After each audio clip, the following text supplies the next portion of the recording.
Thank you, Dave. Thanks for asking me to come down and share my experience, strength and hope, faith and courage with you tonight. My name's Luke, I'm a recovered addict. First, I'd just like to start by saying he's with a heavy heart, and I just wanna mention Dan. You know, he will really be missed. My prayers and thoughts go out with all his family and with everyone that's suffering on here tonight and has a heavy heart. So this one's for you, Dan. This one's for you, mate. Okay, so I didn't pick up a drink until the ripe old age of 6. I was restless, irritable, and discontent, let me tell you. Listen, when I talk tonight, I don't know what's going to come out of my mouth. I really don't. But what I know is it's God talking through me. What I know about myself today is I am the real deal. Yeah, I'm the real addict. I'm the real alcoholic. And as a result of working the 12 steps, taking action when it was outlined in the big book, I've been able to recover from that hopeless state of mind that I walked in the rooms with nearly 11 odd years ago. So I've got a few days behind me now, and I'm under no illusion, that this stays in a day, that I have a daily reprieve, to stay in fit spiritual condition. So it's contingent on my maintenance and the action I put in to this program. So picking up at the age of 6, I'm going to tell you, most people say, oh, I didn't like it, the taste. Me, loved it. It was Cinzano. I can taste it when I say it. It was a Cinzano. And this is my truth, is I never had one because it had a little cherry on top and I munched that little sausage too, man. And I just loved it. The effects produced by it, even at the age of 6. And it took me all the way until I was 10, 11 years old. And that's when things really took off for me. And it started with the weed and everything else that we were doing, glue, gas, on the way to school, and something that it did do really early on for me is, I had aspirations and dreams like everyone else. I wanted to be a professional footballer. I wanted to box. I wanted to do judo at high level, and somehow I'd done a few of them at high levels. But the drink and drugs just overtook it, Honestly, when it talks about the big book, like arriving, for me it was, I felt like I'd arrived. As soon as I took that first puff on a joint, I felt like I'd arrived, man. I was comfortable with the people I was with the people I was with in that moment. Yeah, there was nothing else there was nowhere else I wanted to be than there. Completely out of this, and not feeling any of that internal stuff that I was feeling, that spiritual malady that we talk about. And I was off and running, and the progression was such for me that, and I know this now, and this is only hindsight. I didn't know it at the time. I sort of went through the puff stage, speed. By the age of 13, and I'm off and running, cocaine pills, and 15, I'm in the thick of it all. And you know what my truth is that I love that lifestyle as well. Everything that went with it, it fed that ego, and it gave me a sense of not just ease and comfort, not just ease and comfort. I could put a lot of words to that in the way that made me feel. And it made me feel like Superman. That's the truth. I was going to say a few pills down my neck, and that's a lie, because it would be like 10, 12, 14, 15, 16, deep into a night out. And I thought I was it. I really did, right? And there's your ism. I self me, yeah. Luke thinks he's it. I think I'm the centre of the world, man, and I'm the centre of attention. I think I'm the best dancer. I think I'm the best looking. That's what they done for me. But, take that stuff away from me and I didn't feel nothing like that. I felt nothing like that. I felt less than. but I would never let you know that. I was full of fear, but I'd never let you know that either. You know, and as a direct result of that fear, I was a very violent person, you know, and these are my tools for living from an early age, you know, getting thrown outside the front door, um, being told to fight, looking at my family and my dad and the way they were. I wanted to live and be like them, you know, and the truth is everything they'd done crime-wise and prison sentence and all that stuff, which was the complete opposite to my mum. My mum was a Roman Catholic and she really tried to instill the principles and morals that I live by today. But I was just so engaged to be like the way my dad and that was. So I'm talking about causes and conditions here and some of the belief systems I had when I was growing up. And it was, I just wanted to be like you. Yeah, I wanted my dad's approval. You know, and I think that from young was something really big for me, seeking approval from everyone around me. But I also want, this is where I relate to Bill Wilson so much, man. He talks about being the leader and he sees him being at the top of vast enterprises and stuff like that.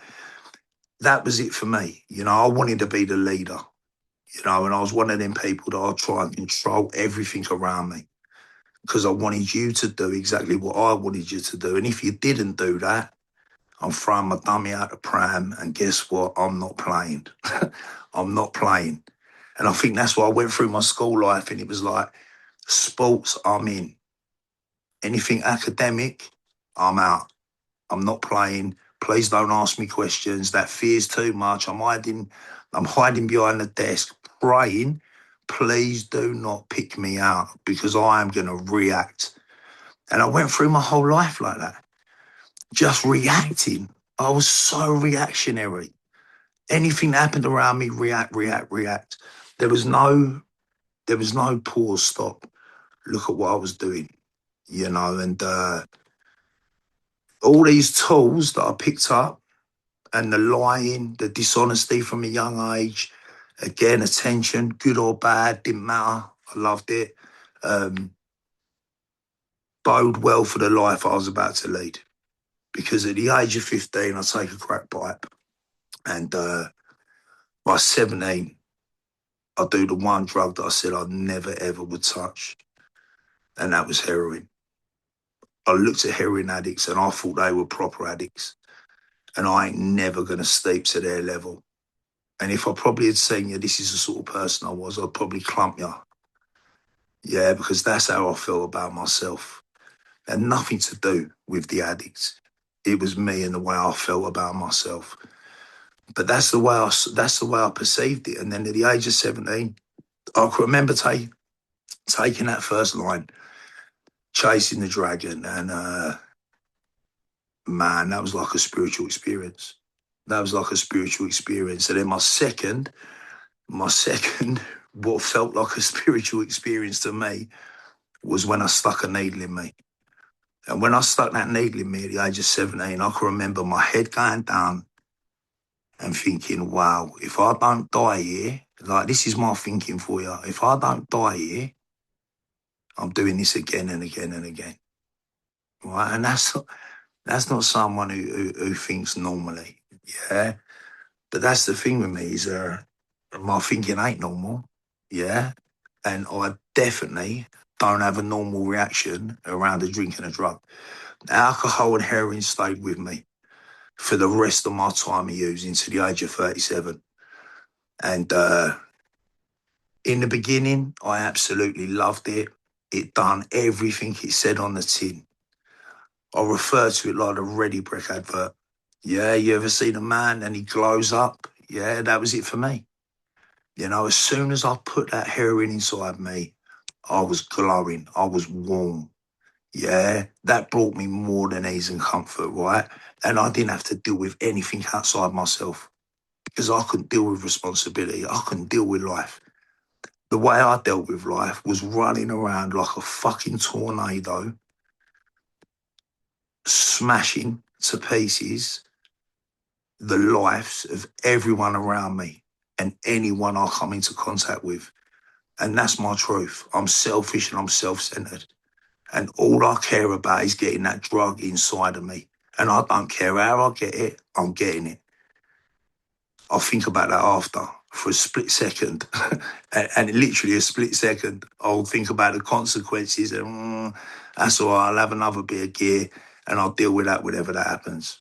All right, and so I spent many years in prison, 6 detox, 6 rehabs, and that obsession of the mind, yeah, that somehow, someday I'm going to beat the game would catch me every single time.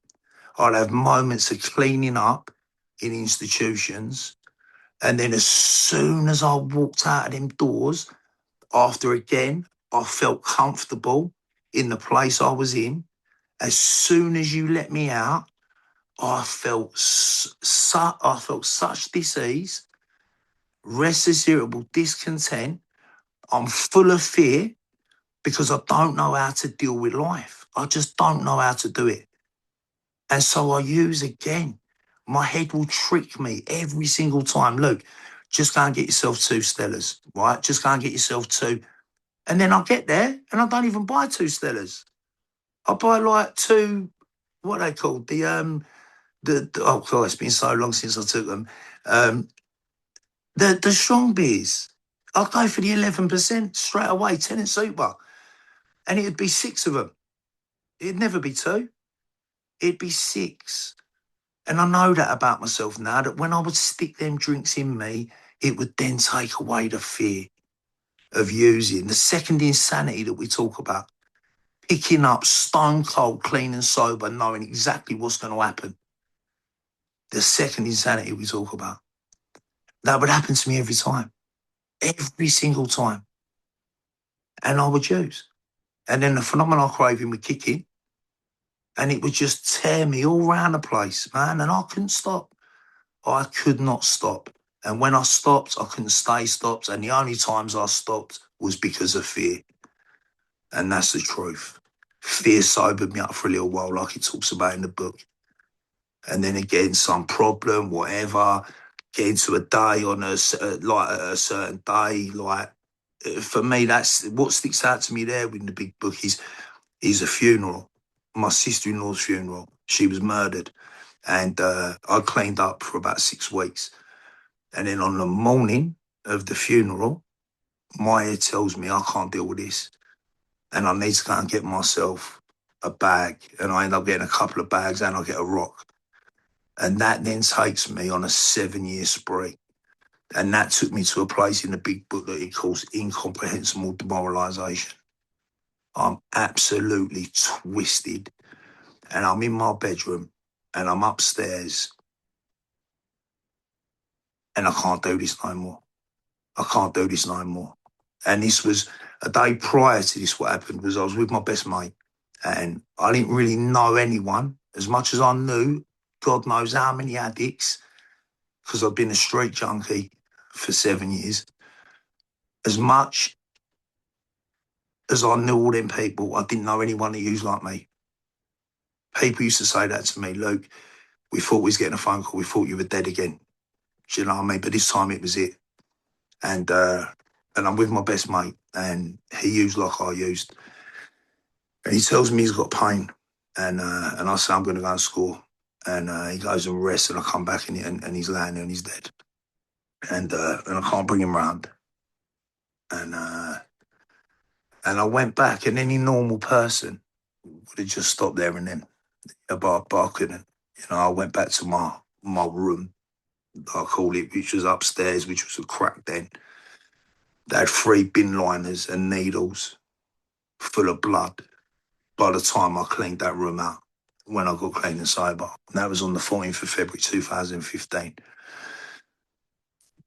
And then I went to take the ultimate act of self-will, which was take my life. And I made a million promises that I'd get clean and sober, and never once did I. And I went to just use a lot of gear. It don't matter about the amount, but it was a lot. And I thought I was going to take myself out with that. And God had other plans. You know, I woke up the next day and my first thought was the obsession. I need to use. I can't feel like this. I can't stand this. I cannot be in my own skin. And then my second thought was pray. Was pray. And I started to pray to a power greater than myself that I call God. And I know God is there because what started to happen was something that never had happened in my life before. I started to stay clean and sober. And I started praying and praying and praying, and that's how I got through my detox. I wouldn't suggest my detox to anyone. I was having convulsions. I had hepatitis C. I was dragging my left leg around, which, I've been told was going to get removed. I didn't have a vein in my body I could use anymore. I was spiritually bankrupt. I was dying inside out. I was yellow, and I had a liver that literally just stuck out of my side. And even if I wanted to drink, I couldn't because my system couldn't take it, and it would just piss all out of me. And sorry for the language. And listen, I get passionate about this stuff, man. And what happened was I'm 3 weeks sober, and my partner makes a call because I'm full of fear. Again, I'm full of fear. I don't want to call a man that's on this meeting now because in case he says no. In case he says no. That man never said no. That man said, I'm coming round. And that man sat with me. And that man picked up that book with me. And we started going to meetings. And when that man told me to take action in the big book, I took it. When that book directed me to do something, I done it. And as a result of that, I had a vital spiritual experience. And I started to live in a solution. And listen, have I fallen short in my recovery? Yeah, absolutely. Do I fall short today? Yeah, of course I do, absolutely. But now I want to get into the solution. This is the part I love, man. So I go from a hopeless dope fiend, that cannot stop using on his will, and I start changing, and I start working the steps, and I start working with others, and it takes me time. I'm not one of these people that things just happen like that. For it didn't. It really did take me time. It took me time to get sane. I was an absolute lunatic when I walked through the doors. And like I said, my physical is still there. Some of my physical stuff is something I had to accept. This is how it is, and this is how I'm going to live.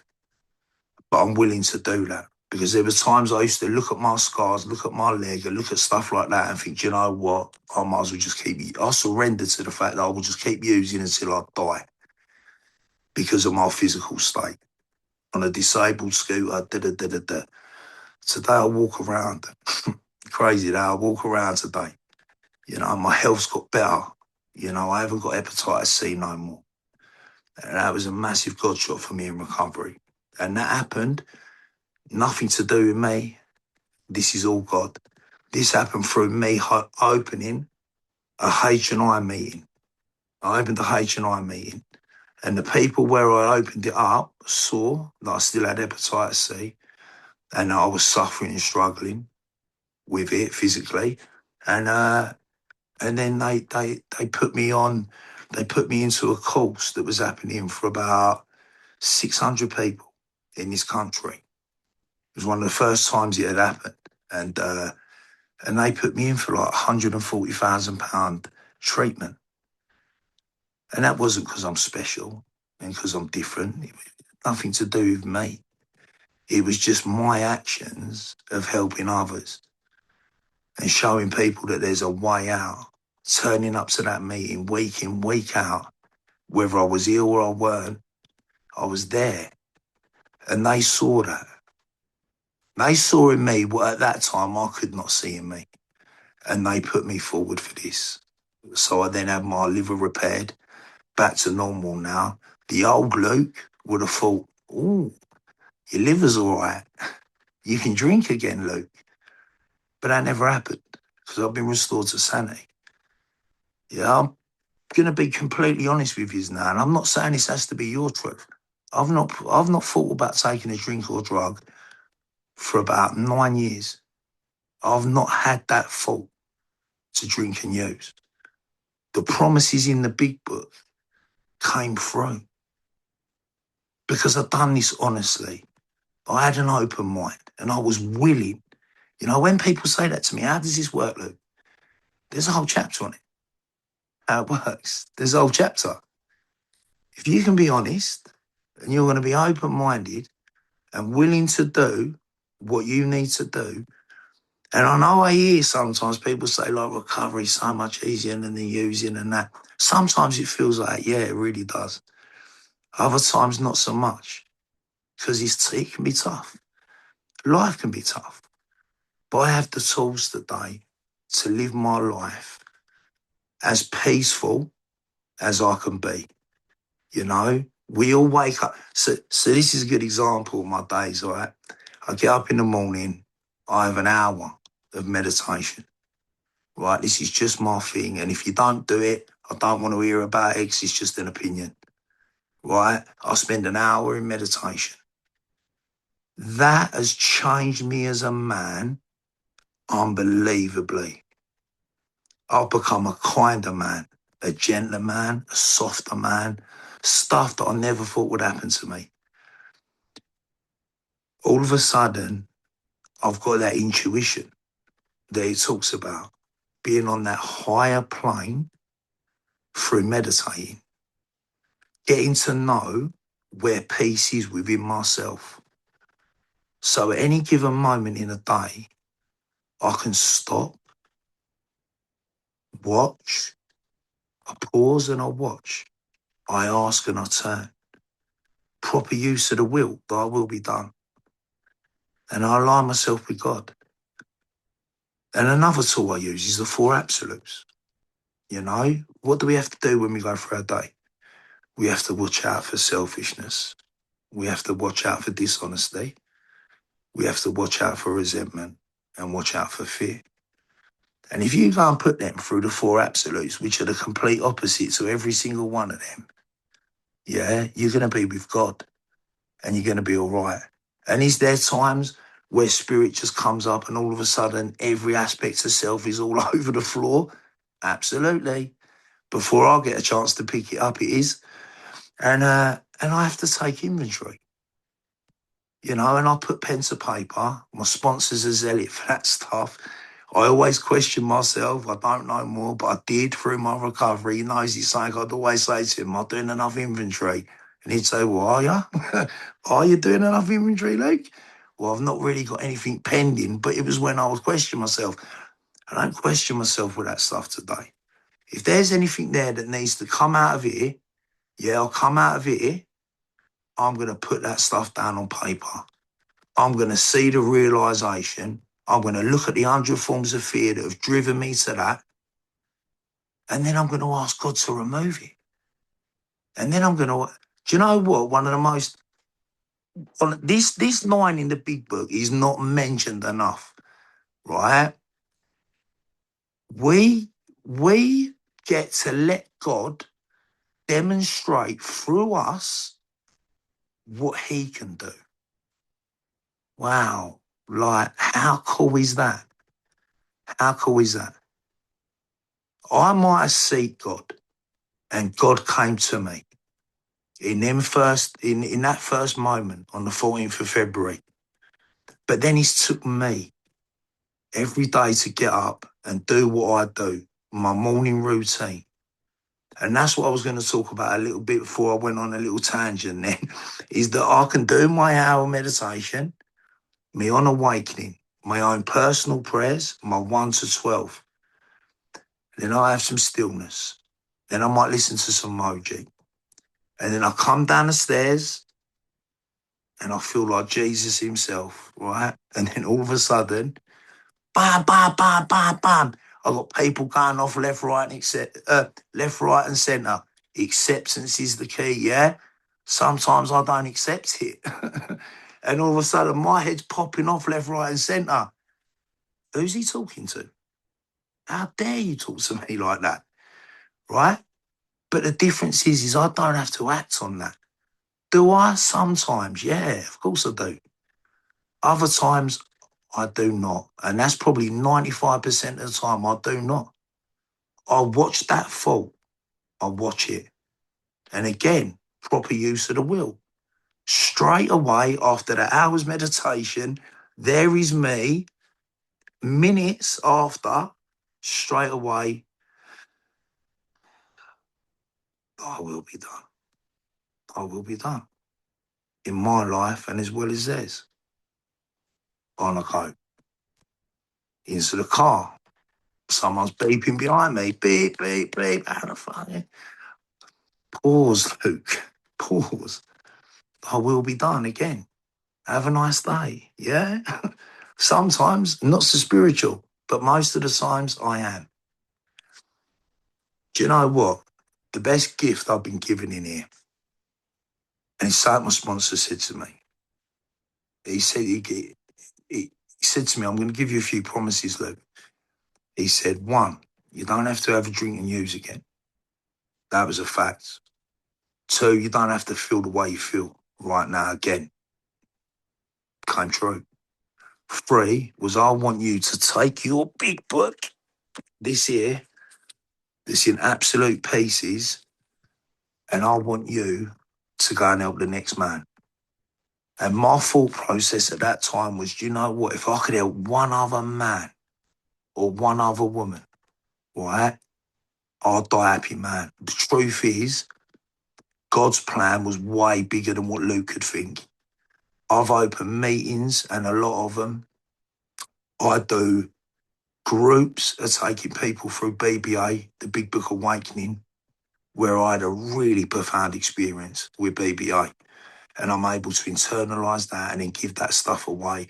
And I sponsor legions of people. Right? And I don't say that. That's not out of ego. That is the complete opposite. I say that out of humility.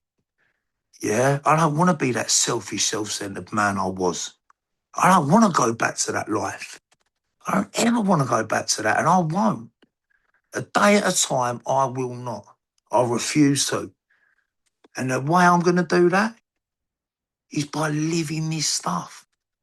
Pages 86 to 88. That's a design for living. And it talks about in the rough going. That's when I really need this. That is the bright spot on my day.